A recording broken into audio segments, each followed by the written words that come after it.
تيسير المصطلح ولا سبق نمبر د مونږ سره نن 35 الفصل الثالث خبر الآحاد المشترك بين المقبول والمردود وفيه مبحثان. دي زنا حضرت مصنف رحمت الله علیه خبر واخد چې مشترک دي قبول او د مردود په مانس کې هغه ته چې کوم مقبول ده کوم مردود ده او کوم مشترک ده وغیره دوه بحثونه دي.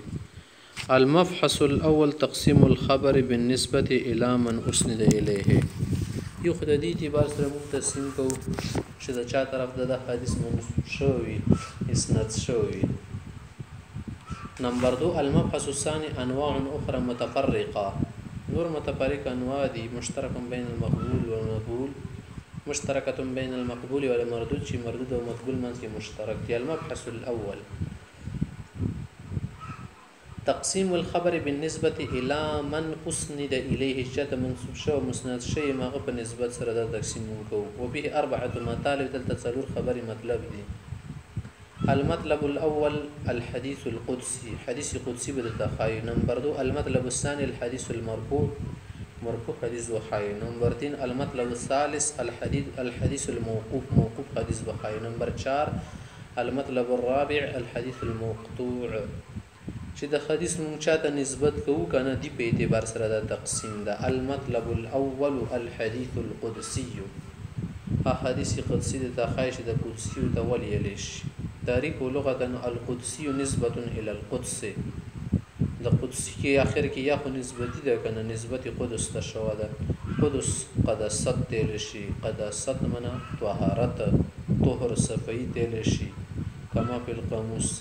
اصطلاحا د دې معنا ده اي الحديث المنسوب الى الذات القدسيه وهو الله سبحانه وتعالى. حدیث قدسی حدیث تل شي چې منسوب پروردگار عالم طرف ته ذات قدسیه طرف ته نه الله طرف ته. اصطلاحا د دې معنا څه ده هو ما نقل عن النبي صلى الله عليه وسلم مع اسناده اياه الى ربه عز وجل. چې دا حدیث تل شي پیغمبر علی السلام نه منقول خساره دي نه چې اسناد کې الله طرف ته هم چې ما دي الله نور دي الله فرمایلی دي. الفرق بينه وبين القرآن حدیث قدسی او په قران کریم کې څه فرق دی؟ فرمایي چې هناك فروق كثيره ډېر فرقونه دي اشهرها ما يلي ثم مشهور فرقونه دلته موږ درته خایو. نمبر 1 ان القرآن لفظه ومعناه من الله تعالى چې د قران کریم څه د دی ول لفظ او معنا دواړه د الله طرف نه دي. د دی ول لفظ او معنا دواړه د الله طرف نه دي. نظم او معنا مع القرآن اسم للنظم والمعنى جميعا. اسم د دې نظم او د معنی نظم او معنا دواړه د الله طرف نه دي. والحديث القدسي معناه من الله ولفظه من عند النبي صلى الله عليه وسلم. حدیث قدسی خپل شي معنا خدا الله طرف نه یو لفظ د پیغمبر علی السلام ولوي. نمبر 2 ان القرآن يتعبد بتلاوته والحديث القدسي لا يتعبد بتلاوته. قران کریم ول تلاوت هم کیږي باقاعده او د دې ول تلاوت په عبادت کې شمارل شي. د حدیث قدسی ول مون یو بل تخیل کول شي زده کول غیر دي خو فضیلت شاله لکه عام تلاوت پشان دي نشیل باقاعده چې قران کریم ونی منځ کې به تلاوتي به کیږي دا شیطان نه ده. نمبر 3 ان القرآن يشترط في ثبوته التواتر والحديث القدسي لا يشترط في ثبوته التواتر. قران کریم د پاره تواتر په هر اعتبار سره ضروری ده شرط او حدیث قدسی د پاره او ثبوت د پاره تواتر نه ده شرط. قرآن کریم ثبوت لپاره تواتر شرط. عدد الاحاديث القدسيه حدیث قدسی ول څومره عدد وي څومره تعداد کې وي.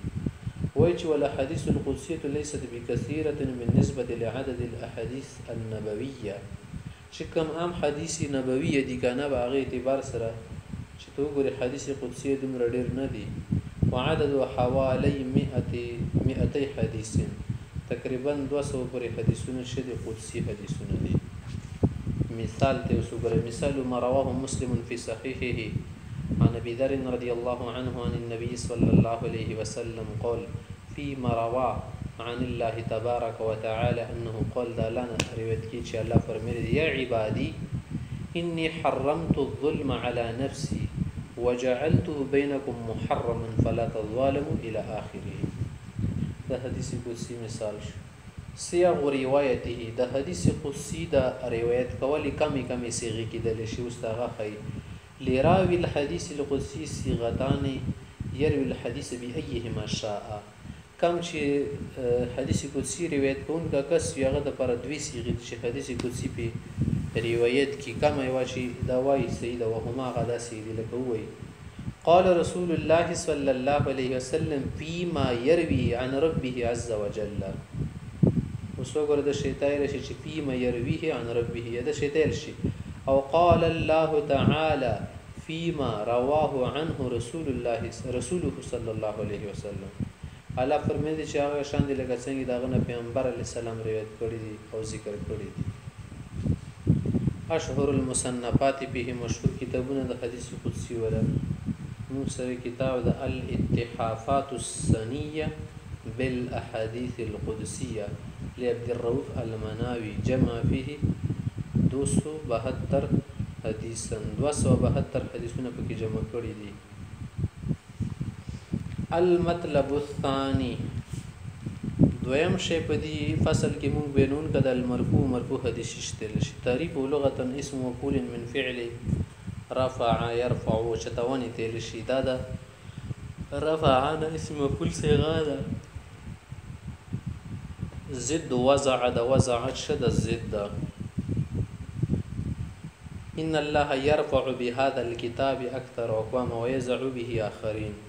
يرفع من وشتول يزع من تتول كأنه سمي بذلك دي تمركوزة كيلي شيء لنسبة إلى صاحب المقام الرفيع شد مقام رفيع مالك دي يعني صاحب دي پیغمبر عليه السلام. هذا ركض منصوب شيء وهو النبي صلى الله عليه وسلم پیغمبر عليه السلام زكو تمركو يلش. اصطلاحا هو ما أضيف إلى النبي صلى الله عليه وسلم من قول أو فعل أو تقرير أو صفة. پیغمبر اسلام ته کوم قول منسوب شي دا پیغمبر سم یلی د سی کړی دي او په دې په مخ یو کار کې دلو به پیغمبر سم ته سو نوې نکری نه فرمایلو تقریر وي یا د صفات چې پیغمبر اسلام وغیرہ بیان پکې.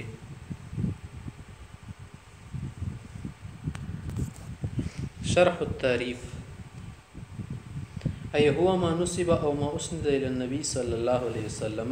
حدیث پیغمبر سم ته مرفوع منسوبي مسند وي وسواء كان هذا المضاف دا كما خبره چې پیغمبر څنګه مضاف دا برابر ده چې قولا للنبي صلى الله عليه وسلم د پیغمبر څنګه قولا کېدل شي او فعلا د پیغمبر څنګه فعلا کېدل شي تقریرا کېدل شي صفتا یا صفات وغيرها.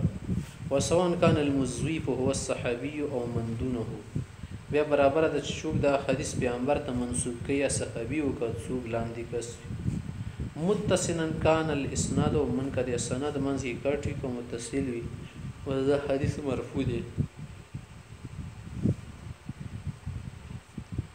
د دې معنی په اعتبار سره پیدخل فی المرفوع الموصول والمرسل والمتصل والمنقطع چې به دي کې مرفوع موصول مرسل متصل ټول داخليږي ځکه چې دوله اسناد پیغمبر څنګه شي نور کا سند ارڅنګي وي. هذا هو المشهور في حقيقته. دا حقیقت کی مشهور خبر او قول دا ده. وهناك اقوال اخرى في حقيقته وتعريفه. د دې حقیقت او د تاریخ متعلق نور اقوال مشتا. انواع د مرفوع حدیث خو مغدي کنه چې قولی وي په مرفوع قولی تر شي کا فعلا او مرفوع فعلی تر شي. يتبين من التعريف ترين خپل وضاحت چې انواع المرفوع اذن هي غم تشهد طریقه جوړي قسمه لکه کوم چې موږ نوم اخستو هي المرفوع القولي الفعلي التقريري الوصفي. امثله مثالونه درکې د وزګور ټول ولا. مثال المرفوع القولي لکه قولي مثال د تخایش څنګه مرفوع قولي وي لکه ته وي اي يقول الصحابي وغير صحابي بل څه د سويچ قال رسول الله صلى الله عليه وسلم کدا پیغمبر صلی الله علیه وسلم دي سوګره دا خبره شوله مرفوع قولي شو يقول پیغمبر صلی الله علیه وسلم منسوب شي پیغمبر صلی الله علیه وسلم. مثال المرفوع الفعلي فعلي ولا مثال يقول الصحابي وغير الصحابي بل څه فعل رسول الله صلى الله عليه وسلم کدا پیغمبر صلی الله علیه وسلم نه پلانه حکم دې سې کړیو. مثلا مثال المرفوع التقريري مرفوع تقریری مثال تو لکه یقول صحابي وغيره صحابي بل شو د شوی چې فعل بحضرة النبي صلى الله عليه وسلم كذا ولا يروي انكاره لذلك الفعل. یو صحابي څوک د شوی چې پیغمبر صلی الله علیه وسلم د سکار یو صحابي وکړو او پیغمبر علیه السلام په څه نکیر او انکار ونکړو دې معنی ده شای جایز ځکه پیغمبر سم په خاموشي اختیار کړ. مثال المرفوع الوصفي يقول الصحابي وغيره لکه صحابي بل څوک چې کان رسول الله صلی الله علیه وسلم احسن الناس خلقا پیغمبر سم په ټول دنیا کې اخلاق مالک وو څوک دلته پیغمبر سم وصف بیان شوی دی.